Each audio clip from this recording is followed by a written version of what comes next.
Who do you serve? Why do they care? And who are you? People don't necessarily care about you until they know how you might be able to add value to them. I always talk about the who are you last, because the last thing people hear is the thing that they remember. So when we're doing our 60-second commercial or elevator pitch, instead of starting with your name, end with your name. The thing they're listening for most is your name. So if you can make that the last part, they're going to hear all the rest of the stuff because they're waiting to hear that piece too. Welcome to the Powerful Marketing Tips Podcast, created for overwhelmed business owners who want to build, run, and organize their marketing for good. And here's a brief overview of our guest. Do you know what AQ means? It stands for Awareness Quotient. And today's guest, Trybean, is here to tell us all about it. Terry is a sought-after speaker, business growth coach, and consultant. His area of expertise is steeped in the space of relationship marketing. His love of Detroit compelled him to create Motor City Connect in 2006. MCC was one of the first hybrid online and real-world networking groups in the country. Terry is also credited with creating the movement that celebrates March 13th as Detroit Day and producing one of the largest and longest-running TedX events on the planet. #TedX Detroit since its founding. Terry has written a book on business networking and has received nice recognition, including the Presidential Service Award from President Obama. Impressive, right?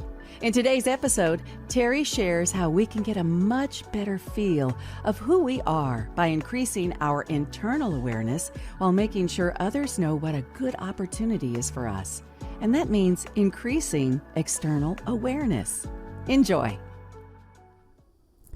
Hi, I'm Marilis, and thank you for tuning in today.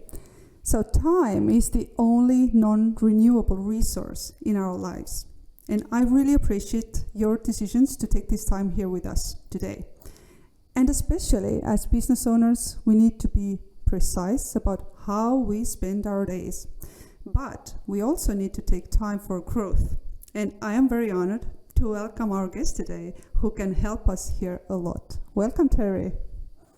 Hi, Marlies. Thank you so much for having me. I'm excited to be here. Thank you. Likewise. Thank you. So, Terry, I know today you are focused on helping professionals get better connected to the ideas, people, opportunities. But please share with us, how did you find this path for yourself? You know, it's an interesting story, and it goes back to a guest you had on probably a year ago, Frank Agan, who originally introduced you and I. Yep. Frank and I were in a networking group 20 plus years ago, let's call it, because it's closer to 30.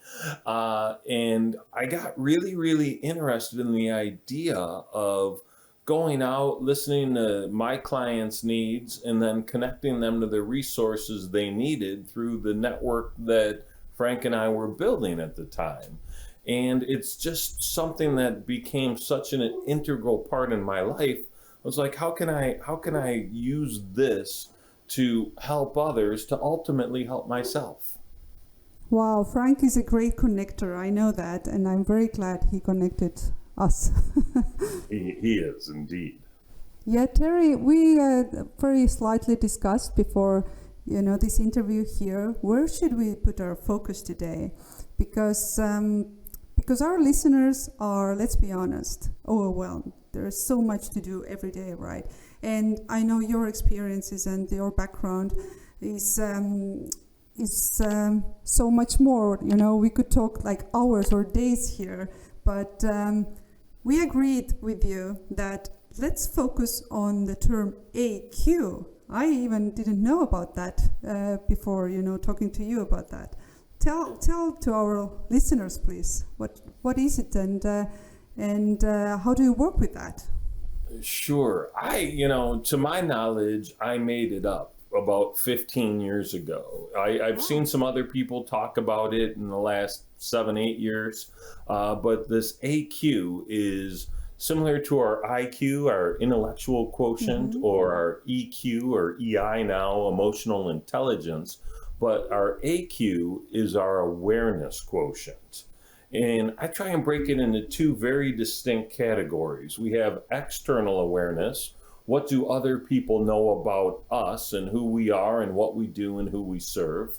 And then we have internal awareness. How do we perform at our best? What's our peak state? When do we sleep and wake and do our highest level of work? So we can dive into those things. And I think the small business owner, the overwhelmed person, you and I included in that conversation for sure, Marlies, because we're in that trench every day. I think they're going to find some great value in this discussion. Wow, I love this because I didn't know it was like you gave. I didn't know it's 15 years old already. It's been So a tell while. me, how did you come up with that idea? Because I really love that. I was really into metaphysics and the book, the movie, The Secret and the Law of Attraction. And, I came to the conclusion and studied Buddhism for a while. And in Buddha, when he awoke under the Bodhi tree, said 3 words. He said, "I am awake." And there are other translations that say, "I am aware." And so the whole idea of being just fundamentally present to our present became really front and center for me. And so I was like, we have all these quotients. Why aren't we measuring people's level of awareness? Or Chris Brogan wrote the foreword for my networking book, and he singled that section out and said, "I've never thought about this," and it explains why some people show up and other people show up and are just not even really there. And it's all based on our awareness. Oh my God, I love that. Please tell us, how can we show up and really be aware every day? It's a practice, right? Let's start with everything that's great. We have to be conscious of it. We have to be aware of it. And we have to make a concerted effort to do the work. And the work there is to kind of shrink all the noise that goes on in our mind, right? I don't know about you, but there's constant chatter going on nonstop. And it's really a matter of pushing those things out. Or if negative thoughts arise, how do we turn those into positive thoughts in the moment, right? So we're not sitting there ruminating on things that don't serve us, but replacing them with things that do. That's a great point, and I want to stop you here for a second because distractions are a huge part of our lives. So please give us some very practical things we can take from here. We were talking about time management, and I laugh at the idea of time management because you have 24 hours in your day where you are. I have 24 hours in my day where I am. Yep. There's not much to manage time, but the things we do inside of those 24 hours, we absolutely can prioritize. So I fall into the category of priority management. So I don't care if you make a to-do list and go through it that way. I will tell you that most of us have way too many things on our to-do list to actually feel satisfied. I try and shrink mine down to the 5 or 6 most important things to do that day, knowing that other things are going to come in and distract me and need to get done and have that urgency. But I want to focus on 5 core things, maybe 6, that I'm going to get through that day. And if I don't get through all 6, the next day I make a new list and those carry over, or I realize they weren't that important and maybe I made the wrong list. Yeah, I'm right now thinking that those 5 or 6 might even be too much maybe because the way I work and the way we work at Powerful Marketers with our clients is that we usually have 3 big goals for a day, and all the other things are also there, but we usually follow those 3 main goals for every day. But of course you should you should be able to manage 5 as well. You should. And it really becomes there's a difference between project management and task management, right? So most times when we're thinking about a project, whether it's creating a video or writing a blog post, you think about the steps of the video. You got to find the person to record the video with. You've got to get them on a calendar. You've got to actually send the link. You've got to record the video. You've got to edit the video. You've got to share the video, right? So the video is a project made up of a series of tasks. So sometimes it's best to just break and worry about the individual tasks. And so it becomes a little bit easier to do a few more tasks than one big project, if that makes sense. Yeah, that's very good point. So do you have any, I don't know, ideas how to make it happen? Because it reminds me Brian Tracy's book, Eat That Frog, that you should do the most hardest thing first thing in the morning. What is your approach here? Or mornings for me are sacred, right? And I try not to let anything get into my morning, but that's not because I'm doing my best work. I know I don't do my best work in the morning. So I like Brian Tracy's idea of do the hardest thing first, but I don't fully agree with it because I want to do the hardest thing when my energy level, my focus level, my concentration level is at the right point to take on the hardest task. Because otherwise, I'm not able to give my 100% to the most challenging thing.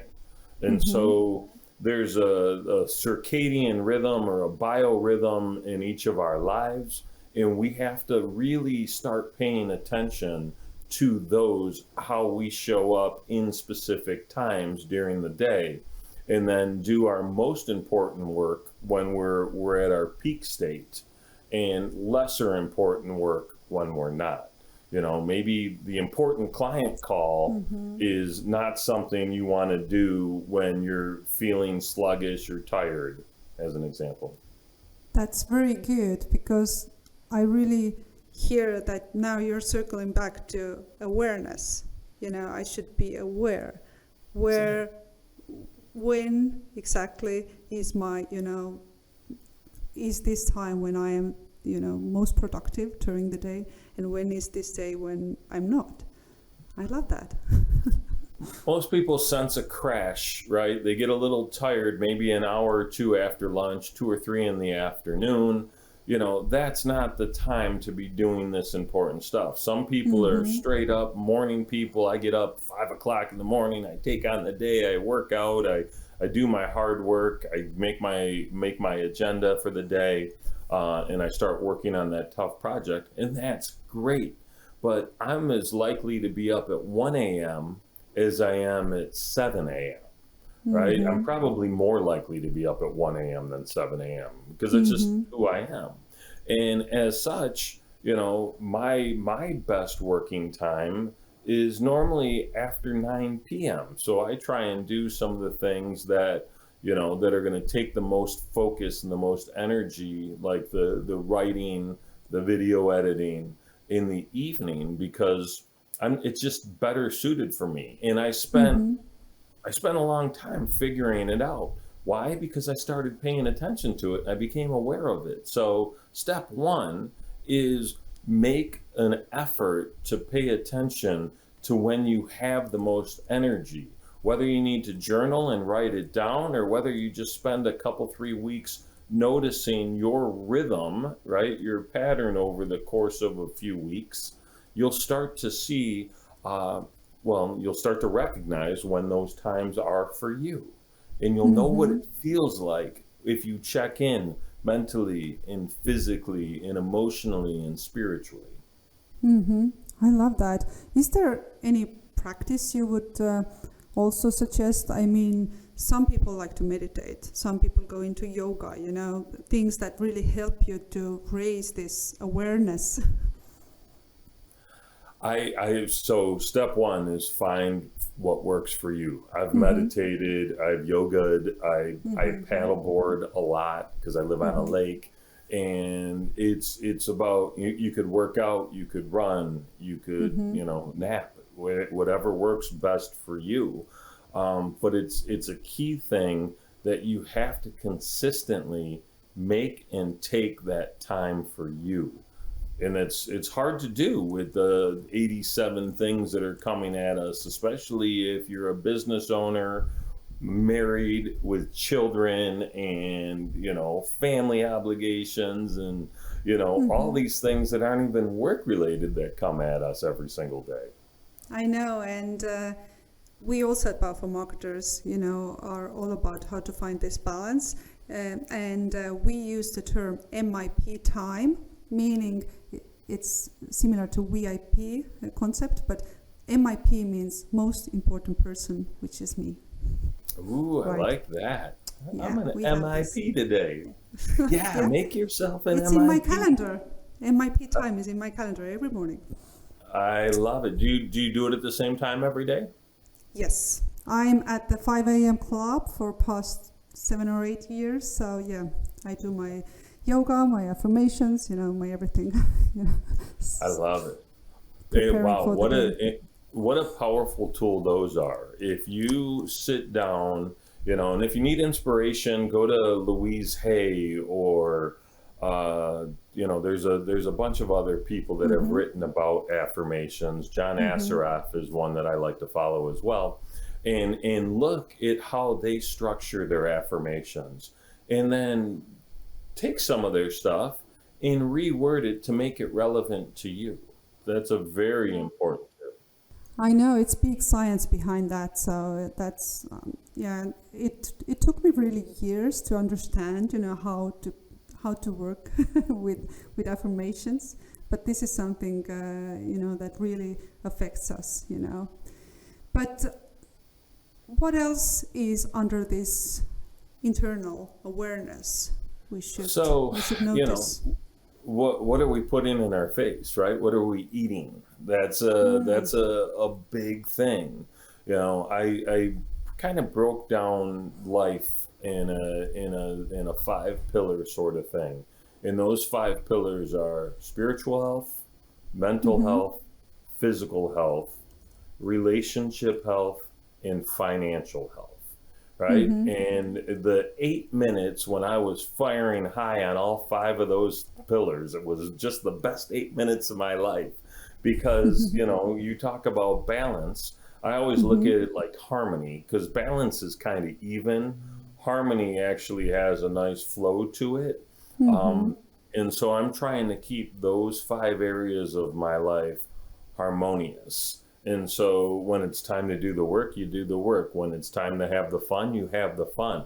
But don't mistake that there are going to be times when you're out having fun where you're going to have to go do some work. Or when you're doing the work and all of a sudden an opportunity for fun breaks out.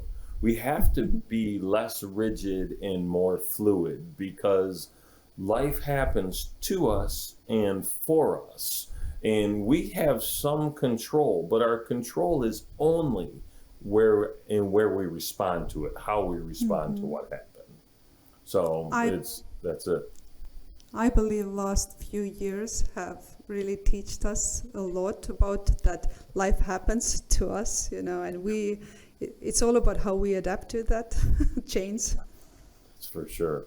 I'll tell you, if we would have met in February of 2020 or any time before that, I would have told you I was a smart guy who knew a bunch of stuff. After March 2020, I don't know anything whatsoever at all. So it's interesting. Yeah, I get you. Okay, so we talked about, that first step. What is second step? You mentioned eating part. Is that the step we should also be very aware every day, because as you said, we should be in harmony. We should.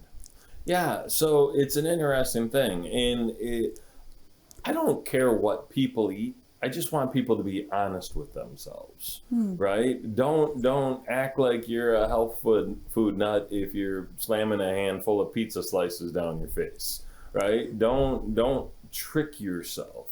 Eating's important, but we rely on food too much. We rely on the wrong food very often as well.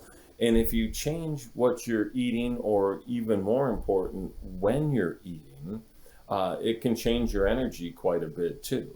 You know, it's really easy to be sluggish after having a big Italian pasta meal in the middle of the day, right? Of course you're going to fall asleep or feel some sort of way.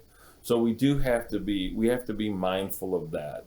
And exercise, as little as walking or yoga or Pilates or things that we can do at home, just going downstairs and ripping off 100 or 200 push-ups and some crunches is better than nothing, right? All of it is better than none of it. I know. That is so good, and it really reminds me of one interview I did with Sandeep Nath, and he talks about entrepreneurial stress. And I remember he also we also had this discussion around, you know, what you eat really affects our energy level, you know, and I remember he shared this quote by Gandhi. It said that you should drink your food and chew your water, you know, to make sure that, you know, you are not eating because you are in a hurry or you are stressed. You should take time for that, and you should make sure that you're eating right things that will, you know, help you raise your energy level. And I think that's a very important topic, especially nowadays. Well, and to build on that, the idea that, and when I was younger, if there was a plate of food in front of me, you could pull out a stopwatch, and it looked like I was going for a world record with how fast I was shoving that food in my face, right? If you just slow that process down, chew your food properly, enjoy each bite, right? Put the fork down in between shoveling food into your face. It turns out we actually get fuller faster than we think, right? It takes a moment for the stomach to relay the message to the brain that we're full. And in that moment, we packed on 600 more calories without really even thinking about it. I know. Oh my God, it's so important, you know, to take care of your energy level, your body, your mind, and I agree that's, you know, I would say most important even, because you cannot really build, you know, successful business if you're not strong yourself. Let's be honest. That's exactly it. Your business has to start with you. End of story, full stop. And so taking care of you and making sure your needs are met, making you the MIP, becomes a very important element to your success, right? And so those, making sure that the relationships are aligned, making sure that your physical health is aligned, making sure your spiritual health, that you're connected to whatever it is that you believe in, right? It's not a religious talk, but it's having that connection to something that is greater than you, and feeling good about that is really, really important. And then the financial piece ends up not necessarily taking care of itself, but if you do the right things in the right order at the right times, it kind of does. I know. So let's talk about external awareness as well. Of course, I could talk about those internal things forever because that's one of my favorite topics, but still, let's go into external awareness as well. Yeah, I love it. So, you know, years ago, people used to always talk about it was what you know. In the old days, if you were, you know, a silversmith, you worked with silver. If you were the guy that shoed horses, you were the horseshoer guy, right? And we got paid for what we knew. And in the 80s or so, the saying became, it's not what you know, it's who you know. And that was a very prominent saying that people still use today. But the reality is, it's not really even who you know, it's how you're known, right? So more important than who you know or who knows you is how are you known in your circle and beyond. And so you have to establish like a reputation. You have to establish a brand, and that brand has to stand for something. And then you have to be consistent with that across the multiple platforms that we use, whether it's podcasts or in person or on social media or on your website, whatever the case may be. You have to show up the same kind of way. Maybe the photos are different, right? But the message really should be the same. And the people that live their lives out loud and on purpose are the ones that attract the most folks to them, right? People that are quiet and demure and don't share who they are, aren't vulnerable, aren't authentic, they don't have the following. The people that are out there making waves, those are the people that have other folks gravitate to them. And I love how you actually said it out that you should be also using clear messaging, because this is something I see every day, that the message is, it's not clear for yourself. And how come your audience understands what is your message? That's exactly it. If you're not sure what you do, how can anyone else be? I on my LinkedIn profile for about 8 months, it said, if you ask 10 people, what does Trybean do? You'll get 10 smiles and 9 different answers. Because I do a lot of different things depending on who you are and what you need, right? I'm an intuitive coach, but I'm a trainer, I'm a speaker, I'm a influencer. I don't like that term, but I evidently have influence. And so depending on what people need, I'm certainly a connector of folks, is what they get from me. But that branding, that message piece was garbage. And I thought it was kind of cute and clever and fun. And then one day I was like, dude, the joke's on you. You just admitted that no one has a clue what you do. First and foremost, you don't. So we have to plant a flag in the ground and be able to communicate a value proposition, right? So I always look at it this way. Who do you serve? Why do they care? And who are you? Right? And in that order, because people don't necessarily care about you until they know how you might be able to add value to them. And the other piece, I always talk about the who are you last, because the last thing people hear is the thing that they remember. So when we're doing our 60-second commercial or elevator pitch or whatever you want to call it, instead of starting with your name, end with your name. Because one, the last thing they're going to remember, and two, the thing they're listening for most is your name. So if you can make that the last part, they're going to hear all the rest of the stuff because they're waiting to hear that piece too. I love that. I really do. That's very, very good. Who do you serve? Why do they care? And who you are. That's right. That's right. No, why do they care? What do you do for them? Whatever you want to, however you want to frame that is, but that's what it's about. But I get it. If you're out there serving, your audience, then they will follow you. Even if you don't want to be an influencer, you still are. Right. Yeah. It's like an accidental influencer. Just kind of fell into that stuff sometimes. No, but if you're good. authentic and consistent, right? And oh boy, we could talk about consistency for 30 more minutes. I know. But if you're authentic and consistent, it starts to resonate. People start to share it. More people find out about it. More people share it. More people find out about it. Of course, consistency is the #1 rule in marketing. So you shouldn't even start with anything if if you're not planning to be consistent, that's for sure. But what would you say to those people who are listening to us and thinking, oh my God, another, guy who tells me I should put myself out there. I don't have time for that. I don't feel so comfortable, and it's, You know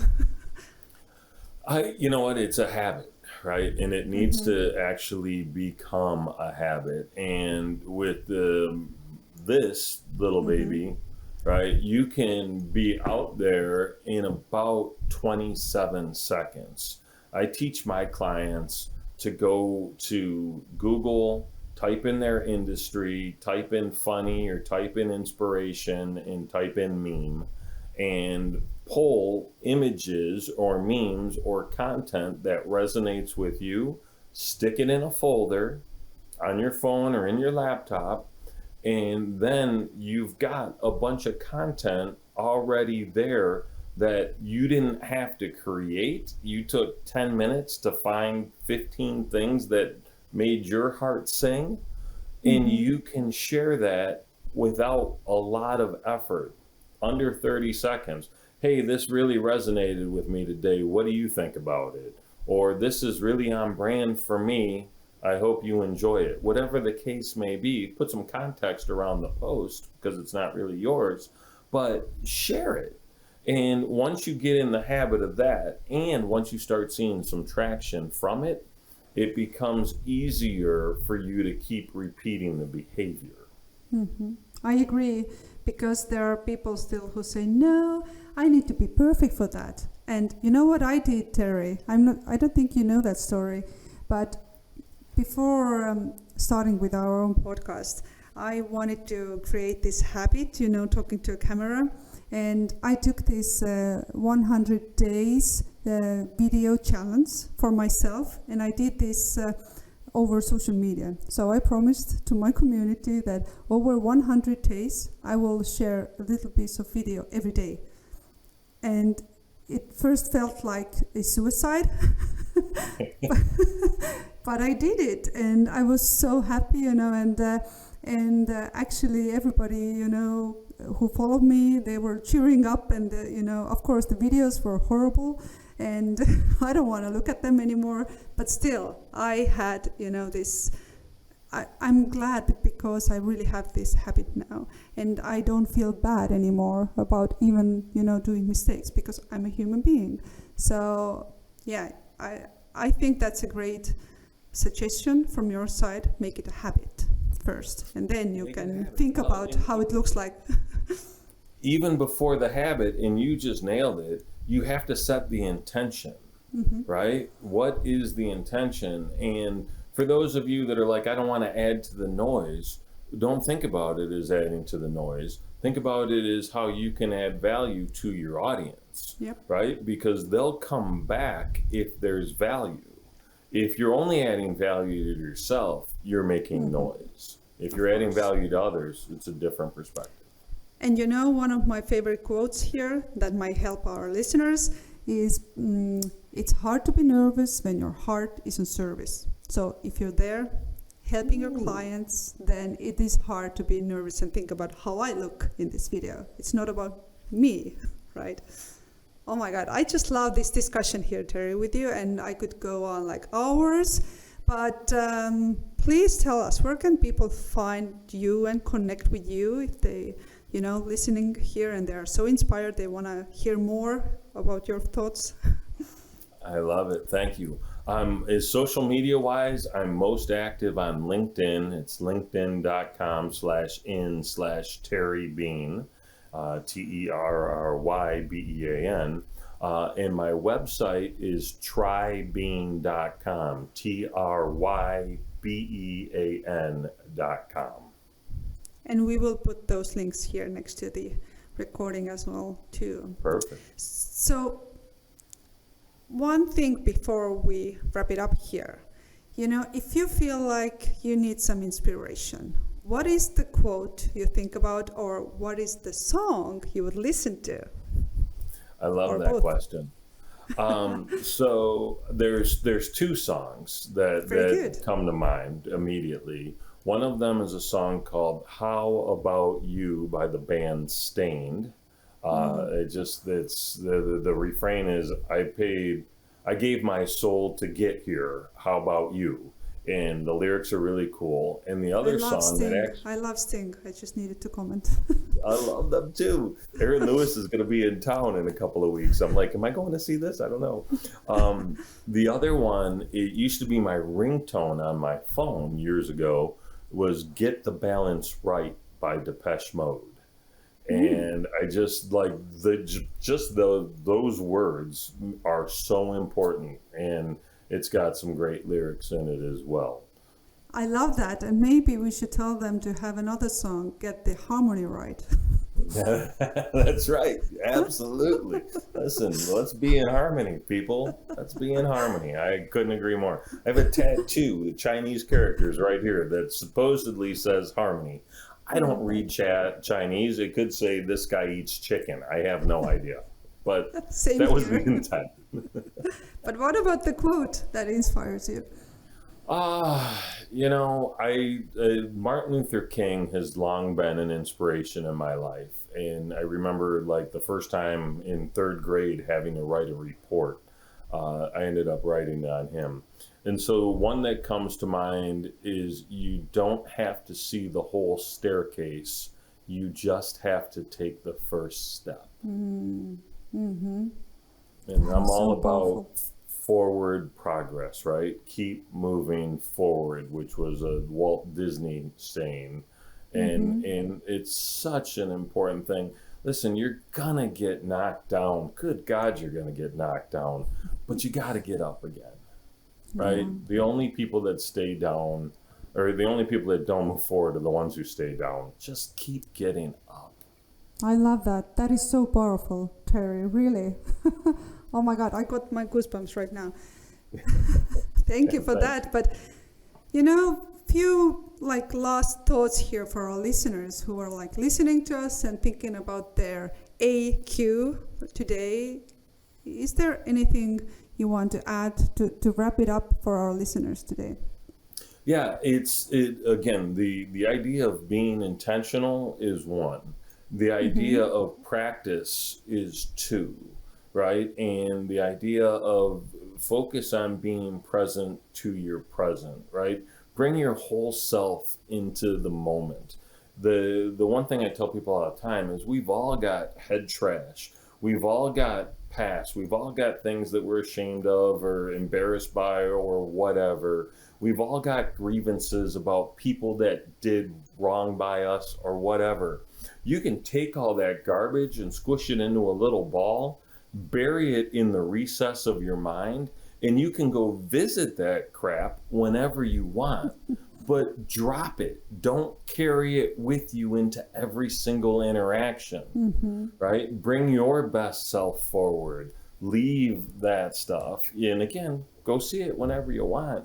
I promise you, if you can figure out how to do that, you'll stop visiting it. You'll stop looking for it, because you'll learn quickly it doesn't serve you or those you're trying to serve. Love that. So let go of everything that doesn't serve you. Okay, yeah, you could have said it like that, I guess. That's less fun. Oh my God, I appreciate you very much, Terry. Thank you so much for your time and your, insights here today. Thank you for having me. I really am glad to be here with you. Thank you. Well, that's all we've got for this episode of the Powerful Marketing Tips podcast. But make sure to link up with us at our free monthly international mastermind event. Just go to powerful-marketers.com/mastermind. We would really appreciate it if you would rate this podcast and leave a comment wherever you tune in to listen. That will help us and other potential new listeners. Until next time.